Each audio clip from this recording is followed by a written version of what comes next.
Então, vamos lá, solução na ausência de restrições. O problema de otimização a ser resolvido no instante K seria minimizar essa função aqui, né? Como a gente viu. A gente colocou na forma matricial. A gente quer, e a gente tem a equação do sistema y igual a g delta 1 mais f. Ou seja, essa função objetiva está sujeita a essa equação, que é a equação do sistema. Agora a gente vai substituir, então, essa equação do sistema aqui,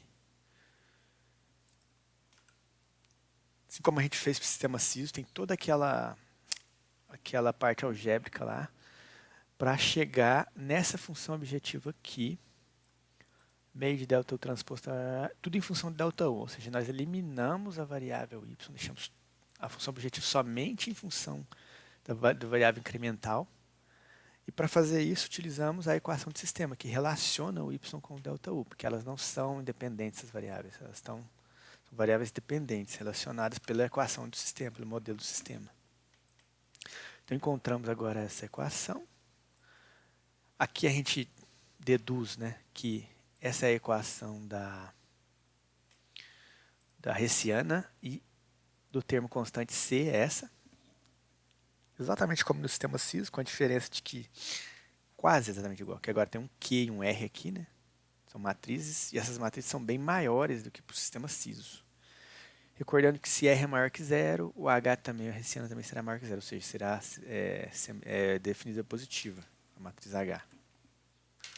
Então, como a gente já tinha visto, ó, se H for maior que zero, essa equação quadrática, ela é convexa, é um problema de otimização convexo negativo, né? Convexidade é negativa desse sistema. O que eu estou falando? Convexo quer dizer que ela tem inclinação, lembra, é o ponto de mínimo que você vai encontrar nela. Se fosse o inverso, seria côncavo. Ó, como visto no sistema CISO, a solução desse problema de otimização é dada por ΔU menos H na menos 1C. Só que o ΔU agora não vai ser um valor, vai ser uma variável. Não, ele já era... Tá, ele já era um vetor e você pegava o primeiro elemento, né? Agora aqui vai ser um vetor maior ainda e você vai ter que pegar só os primeiros elementos desse vetor. Os primeiros P elementos do vetor. Vou estar lá. As equações são praticamente as mesmas. Vou encontrar o vetor ΔU. E no caso CIS eu pegava só o primeiro elemento. Aqui eu vou pegar os P primeiros elementos desse vetor. Porque eu tenho P entradas. ΔU de K é igual a ΔU chapéu asterisco de KK, que é igual o ganho do MPC, o KMPC, R menos F.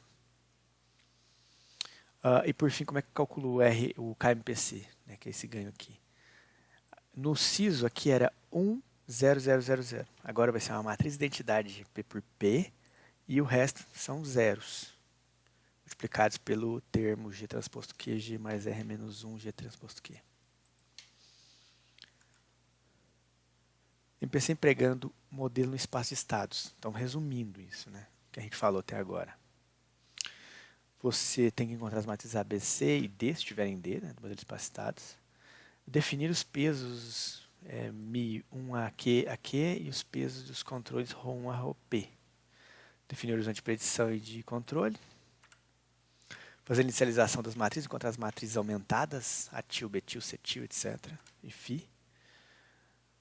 Então aqui definimos a matriz Q como sendo uma matriz diagonal com os Mis que foram definidos e a matriz R uma matriz diagonal com os Rhos que foram definidos aqui. E depois encontrar uma matriz Q negrito e R negrito, que é uma matriz aumentada utilizando as matrizes Q e R na diagonal principal. Calcular o ganho KMPC dessa forma, usando essa equação aqui, que é uma matriz de identidade, né? A rotina principal, você vai lá ler os estados da planta, se você tiver acesso aos estados, senão você vai ter que estimar com o estimador, mas tem que ter informação sobre os estados. Define o vetor de referências para saídas, para cada uma das saídas, isso aqui é um vetor, né, com Q elementos. Fazer R é um vetor de vetores, é N vetores y lá dentro, y de referência. Encontrar o estado aumentado xi, fazendo o estado x e colocar mais um vetor de u de k menos 1 aqui. Encontrar a resposta F, que é a resposta livre, fazendo a matriz φ vezes o vetor xi. O φ a gente encontrou aqui, né? O vetor φ, a matriz φ. Depois calcular o incremento de controle ΔU. Atualizar o controle aplicado à planta. Então você vai aplicar o U de K, que é o U de K menos 1, mais o ΔU de K que você acabou de encontrar. Na verdade, a planta estava nesse ponto de operação aqui. Você vai lá e vai somar ao valor que ele tem, o valor ΔU que você acabou de calcular para encontrar o U de K atual, que vai ser o atual agora.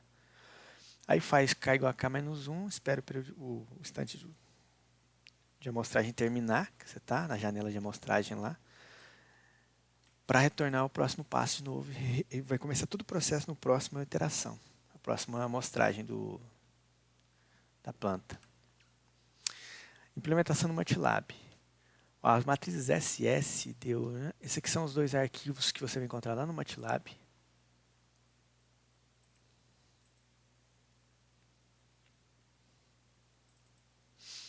Esse arquivo aqui, o que está sendo feito, que é exatamente o que foi descrito aqui agora, nesses passos anteriores, que é para gerar no MATLAB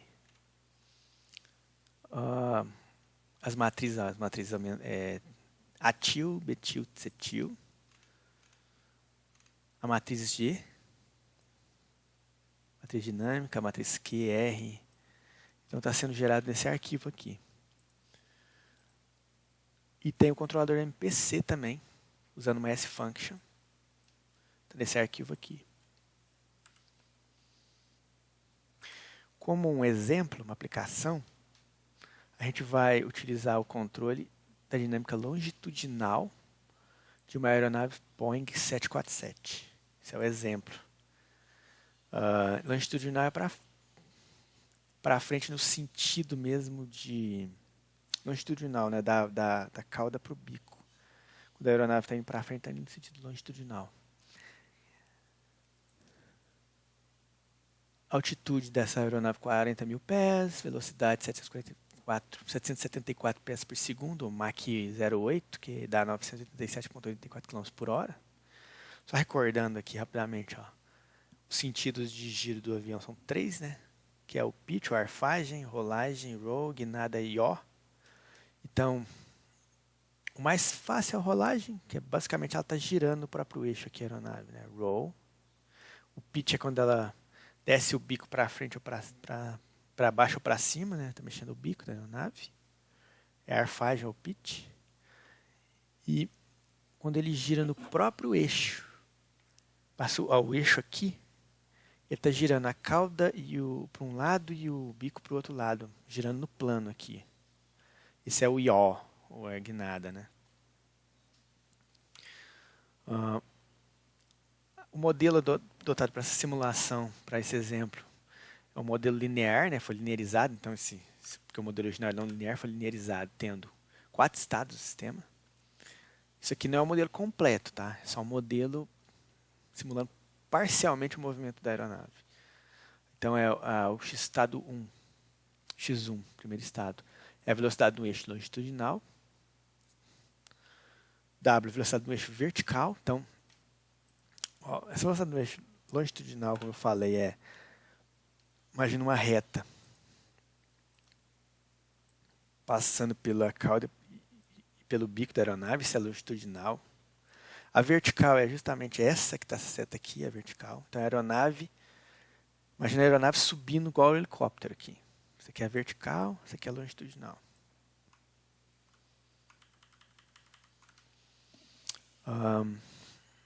A arfagem, ou pitch, né, que é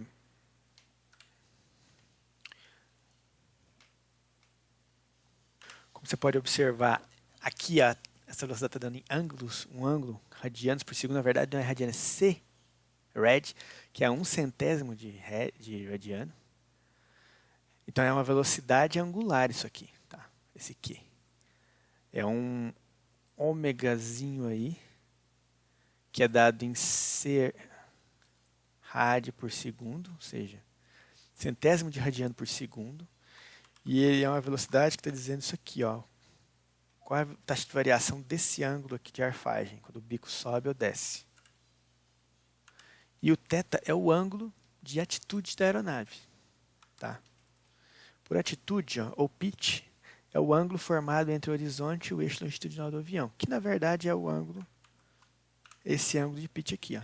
Então, você tem a posição angular no x4 e a velocidade angular no x3 da mesma variável que é a variável ali, que é o deslocamento do bico dele para baixo ou para cima da aeronave. Tá? Variáveis manipuladas nesse exemplo, a gente tem o 1 e o 2, que são deflexão do profundor, que é o leme, né, do avião que fica na cauda, é o aerofólio auxiliar removível cuja função é imprimir o movimento de arfagem à aeronave. Então, na cauda da aeronave aqui, tem um profundor. Eu estou lendo essas coisas porque não é a minha área, então eu vou dar uma procurada aqui, só para que você manipula para fazer com que você mude a posição do bico, a inclinação do bico da aeronave, tá? Para ela subir ou para ela descer. Então você mexe nesse ângulo, ela também está em centésimos de radiano, e você tem uma força de tração específica da aeronave, que está sendo dada aqui em pés por segundo ao quadrado. É uma aceleração, né? Na verdade não é força, é aceleração aqui da aeronave, que é a variável 2, que é uma entrada. Então uma entrada é a inclinação ali do leme e a outra é a aceleração da aeronave. É um controle de aceleração. Variável manipulada. E a variável controlada, ou seja, saídas é a primeira é o x1, que é a velocidade longitudinal da aeronave, e o y2, que é a taxa de subida da aeronave. Essa taxa de subida é uma combinação de duas variáveis, que é a x2, que é a velocidade no eixo vertical, que é positiva para baixo, por isso tem um menos aqui, ó, que está subindo, tem que ser negativo de uma variável que é negativa. Mais 7,84 vezes x4, que é o ângulo de atitude. Então, se o avião está inclinado para cima, esse ângulo também, imagina, ele está se deslocando. Se o ângulo é zero, ele está se deslocando só para frente, ele não vai para cima. Mas se tem um ângulo um pouquinho para cima, ele também está subindo. E ainda considerando a outra velocidade, que é a velocidade vertical. Então, é a combinação das duas, a velocidade vertical com a velocidade, com o ângulo de inclinação lá da aeronave. Aqui a gente tem as matrizes A, B e C do sistema linearizado, que a gente vai usar. O modelo foi discretizado com período de amostragem igual a 0,3 segundos. O sinal de controle é a constante entre os instantes de amostragem. No sistema digital, né, a gente está considerando que entre cada instante de amostragem, o sinal de controle é constante. O ZOH foi usado aqui, né? A matriz A, B e C. Tá, essa é discreta. Essas aqui são as matrizes discretas, tá? Aqui ele nem deu o nome para a matriz. É a matriz contínua, a C, B, C e CC. E aqui a B e C dele já são discretizadas já com esse período de amostragem, usando o ZOH. Quando ele fala sinal de controle constante entre instantes de amostragem, está falando, foi utilizado um sustentador de ordem zero ordem hold aqui. Como o reconstrutor do sinal digital, tá? Aqui são os arquivos de simulação com os parâmetros do Boeing, né, do avião, do Boeing 747.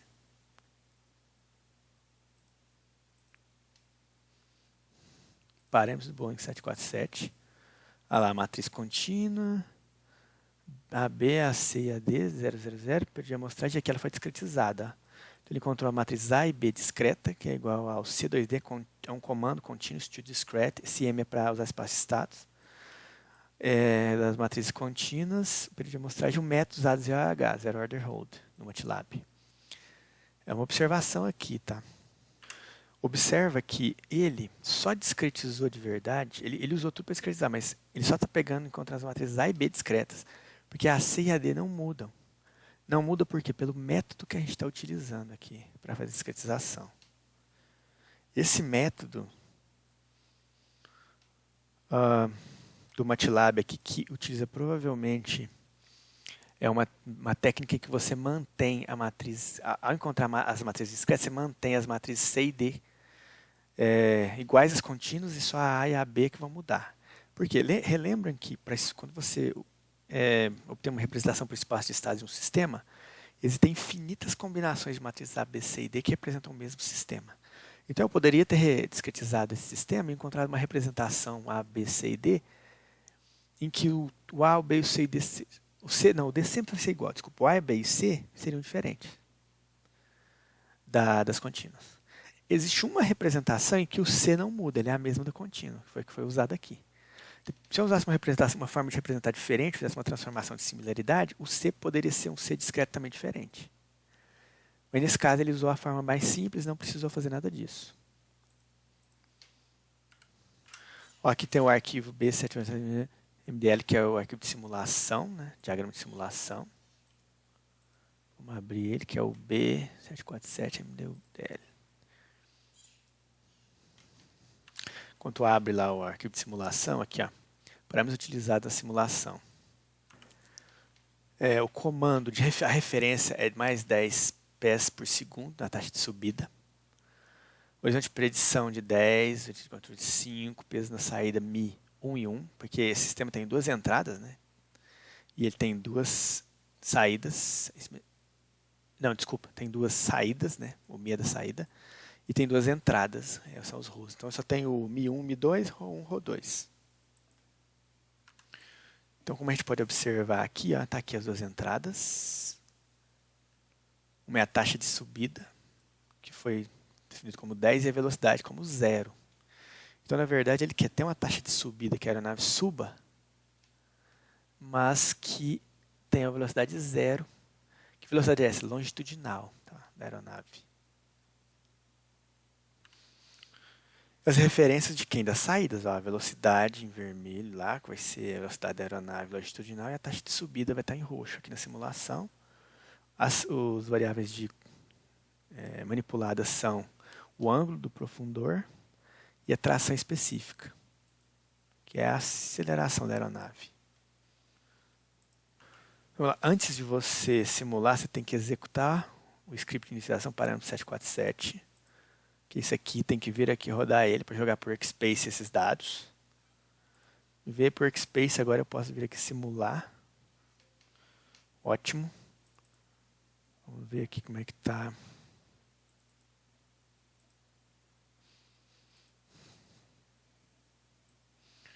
Ó, tá aqui. Ó, lembra, essa variável tinha que ser 0. Ó. Ela tem um transitóriozinho e volta para 0 de novo. Essa aqui eu quero que vá para 10. Tem um transitório, tem uma pequena resposta inversa, não sei se dá para ver. Pequena resposta inversa. Tem um 0 no seu plano direito em algum lugar ali. Overshoot, entrou, valor de referência igual a 10. Opa, agora que eu vi que tá. Vocês não estavam vendo. Aqui, vou falar de novo.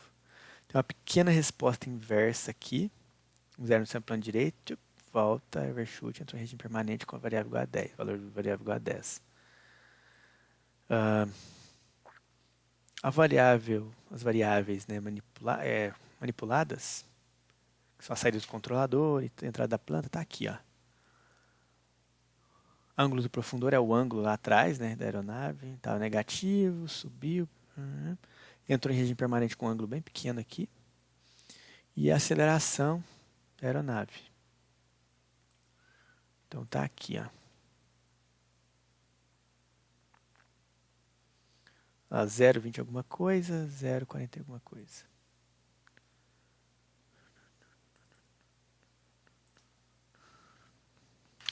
Então tá aí, entrou em regime permanente. O transitório durou o quê? Uns 7, 8 segundos, mais 7,5 segundos no máximo. 7 para 8 segundos aqui. Tranquilo. Então tá aqui, isso aqui é um controle preditivo aplicado a um sistema MIMO, em que eu estou controlando as duas variáveis do sistema. O sistema tem forte acoplamento e tudo mais. O que vai acontecer agora se eu colocar perturbação na entrada da planta?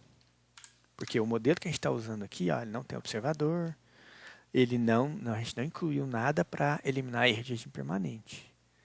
Quando você tiver perturbação, isso não foi incluído. Temos a simulação. Observamos aqui que a perturbação ela foi aplicada em 8 segundos. Deixa eu confirmar aqui. Essa perturbação foi em 8 segundos. A outra que eu vou aplicar vai ser em 16. Então agora, apliquei a primeira em 8. Em 8 segundos aqui mais ou menos, porque a perturbação, olha lá, o sistema estava em regime permanente, foi aqui, né? Regime permanente, sentiu a perturbação, ó, tem erro de regime permanente. A velocidade, a taxa de subida do sistema que era para estar em 10, está em 8, menos de 8. Ó. E a velocidade longitudinal era para ser em 0, olha lá, não está em 0. Tem erro de regime permanente, ele não está conseguindo controlar o sistema como a gente gostaria. A gente observa aqui, ó, aqui eram as variáveis em regime permanente, ó, mudou um pouquinho só, mas mudou essa daqui já mudou bastante. O que é esperado, na verdade, como você tem que registrar uma perturbação, essas variáveis devem ser modificadas mesmo, porque é um outro ponto de operação que você tem agora. Até aí não é problema não. Vamos fazer o seguinte agora, vamos mudar aqui e vamos observar uma outra perturbação em outro instante de tempo. Ah, não, minto. No outro instante de tempo, mas é numa outra variável. Lembra-se que elas têm uma mínima, são duas variáveis. Primeiro eu apliquei perturbação, no primeiro caso, só no profundor. Agora eu vou aplicar na aceleração, na tração da aeronave. Ó, agora a perturbação aconteceu em 16 segundos, subiu essa variável, que era para ficar em 10, aumentou. Aqui também era para ficar em 0, subiu. Deixa eu só ver a variável aqui. Tem modificação lá em 16 segundos. Vamos colocar a perturbação nas duas variáveis agora, em tempos diferentes. Essa vai ser perturbada em 8, essa em 16.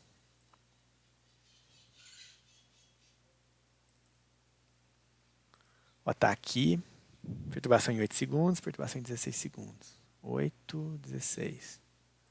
Tá lá, então esse sistema sem o observador, sem incluir aquele elemento lá, o delta Uzinho, nem o delta U, no caso, espaço citado do delta U nem adianta também. A gente tem que inserir lá no nosso observador, relembra?